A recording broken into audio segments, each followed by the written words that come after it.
Hello guys, and welcome back to What If Civilization Started Over. We are now on episode 26, I believe, and in the last episode we saw a lot of things happen. However, I have some bad news, guys. For some reason my map just went back a couple videos, so I had to try and recreate it as best I can. So it's not going to be exactly accurate, but I did my best, and so yeah. Anyways, we're going to actually start off over here, where the Taiwanese country is very slightly holding on to the Philippines, and after lots of deliberation and kind of trying to keep these guys down, the Taiwanese country finally allows the northern Filipino country to leave, and the capital city will be on here. And yeah, we also have the Indonesian country exploring or taking a bit more land from Australia here, and China completely colonizing the northern half of New Zealand, while the Catalonian team colonizes the southern half. And China also decides to go up the north here, while the French country decides to go down south into here, as well as the inner area of the countries being more and more discovered, with Catalonian team claiming all this land. However, most of the habitable areas are actually just around here. Now, over here, as we know, the alliances, we have the square team, which is basically just the Mediterranean order, and the triangle team. However, we're going to have another country joining in on the square team. We're going to have another country joining on the square team, and that is the South Iberian team, I guess. And yeah, these guys have had very good relations with the entirety of Iberia and the Mediterranean alliance. And yeah, we also have these guys debating whether to join in on this. However, these guys are kind of saying no because you're too far away. And so they're like, oh, okay, and they kind of don't think about it. However, the instability between the two sides, Ireland and Britain, is growing very, very high, and eventually the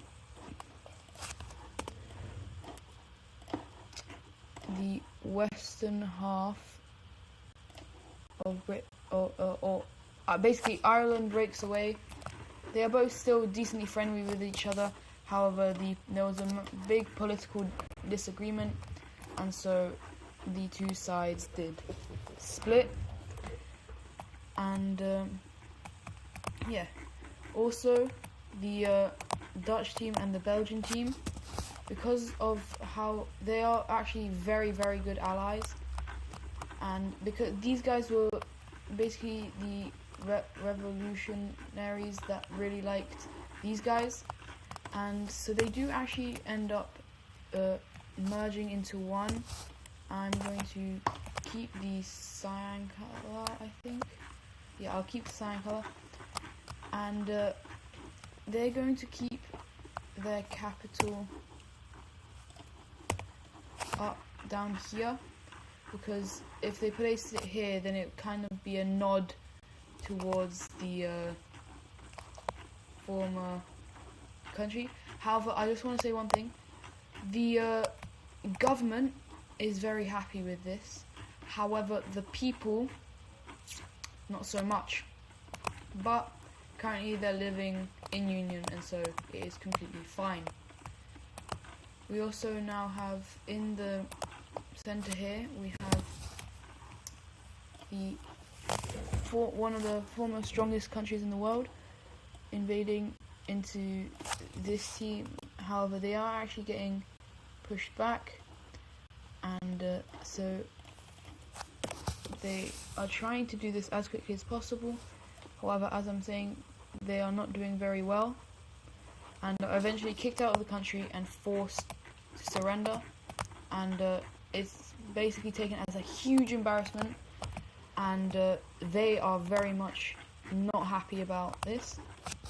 We also have the yellow team having elected a very expansionist leader, and first order of business, take out this country. And they do this very easily, as they were also one of the stronger countries that was left by the light blue team. And as well as taking them, they also invade into this country right here, which very quickly falls. And over here we have these countries, I think it was, they were all being funded by the Triangle team, and so their relations have been getting better. However, this one is not gotten better, apart from like the areas around here. And again, with this disagreement, there is another kind of breakaway state, and as we can see, stability is not a common theme at the time, and so these guys are actually allowed to leave. They managed to break away, and basically they break away immediately, and then they go into a bit of a war for independence. Even though this is already their independence, they just kind of want to make sure that they assert that they are strong. They are getting supplied by the Triangle team heavily, and so they manage to actually take quite a lot of land before these guys surrender. And when they do, a peace treaty is drawn, which is gonna go something like this. And so the purple team here, some of the lands are given over to the other countries they are trying to be friends with. So some go over to this team, and some lands go over to this team. And with the rest of it, it is also some bits are forced to go over to the Greek team, and some lands over to the blue team. And over here, this is actually going to be quite interesting. The brown country here is not doing that well. They are completely surrounded by the purple team. They are being taken advantage of, even though they are not a colony. So many people decide to kind of head out basically as pirates, and so they go all around the world kind of causing havoc, and they mainly do this to the other colonizing countries. Like they go, especially the purple team. However, they do sometimes even go as far down here. And so the brown team, with this, they actually manage to, over time, gain a couple different lands without really the colonizers actually knowing what on earth is going on. They just, because they're still kind of working for their colonizers. However, they say they're an independent state. One of the largest bits that turns into a pirate area is here, and this does slightly alert the purple team, as they notice that their trade access here has been limited, and so they actually do march in and just do quite atrocious things in this area, which kind of leaves the world quite disgusted. However, they half say, I mean, they deserve that. And as the purple team, they're getting a bit, not the purple team, the brown team, they are getting a bit angrier, and so they do manage to expand actually all the way like this, and even manage to get a little bit of a pirate area down here. And so the pirates are surprisingly strong. Obviously they're not as strong as some of the other big countries, however they are considered quite fearful, mainly because of how they attack different nations basically without fear. And this leaves a lot of countries a bit on alert, and yeah. However, we're actually going to head over here, where the brown team, who obviously probably isn't the most stable thing in the world, has a bit of a revolution down here. However, they are not as willing to give it over, and so the people here do kind of have to fight. However, they aren't actually going to be alone, as this northern area has also decided to revolt, as they make it into modern day Michigan, I believe, and slowly take around the coast, or around the lakes. And as both teams are actually getting very close to their country, their capital, more areas decide to revolt against the central government until they are forced to surrender. And so the borders are properly worked out between all of these countries, where the pink team is probably the strongest country to gain independence. This team probably somewhere in second place, maybe. Yeah, actually, no, definitely second place.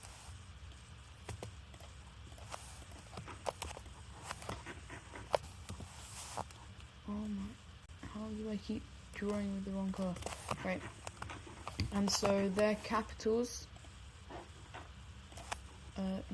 do I have major cities? Oh, this one actually doesn't have one, so that's going to be their major city capital. However, these guys are going to have it here, these guys just there, and these guys down here. And so we actually have a little bit more of an interesting America. And the pink team here actually decides to buy a little bit of land of the Catalonian team. It's not much, so it doesn't cost them a lot, but that idea of changing countries is slowly sparking, especially over here in the Catalonian team. But so far they managed to keep it under control. And the red team, who's recently been on quite an expansion hunt, decides to invade here into this cyan team. And as they're going, they invade very, very quickly. And so these guys call for the help of the blue team. However, the blue team is like, no, and just starts invading them, taking their capital. And these guys just, and we even actually have the Greek team jumping in, trying to take a lot of land, until the blue team, or the cyan team, decides to surrender. And so the peace treaty, the red team just gets how much they claimed. The blue team gets a bit more than what they actually, oh, not what they claimed, but how much they took over, as well as the Greek team. However, the country does still exist over here. And for the final thing of this video, we have something happening on this strait right here. The triangle team is sending boats out of here. They don't for really no particular reason, except that they kind of want to get this country right here wants to give something over to Iceland, and so however the brown country is like stops them, and a couple soldiers are killed, and the triangle team is like, whoa, and declares war on the Danish team, who is a part of an alliance, quite a big alliance, and that is World War II. Hope you guys are ready for the next episode, where we're going into depth into World War II.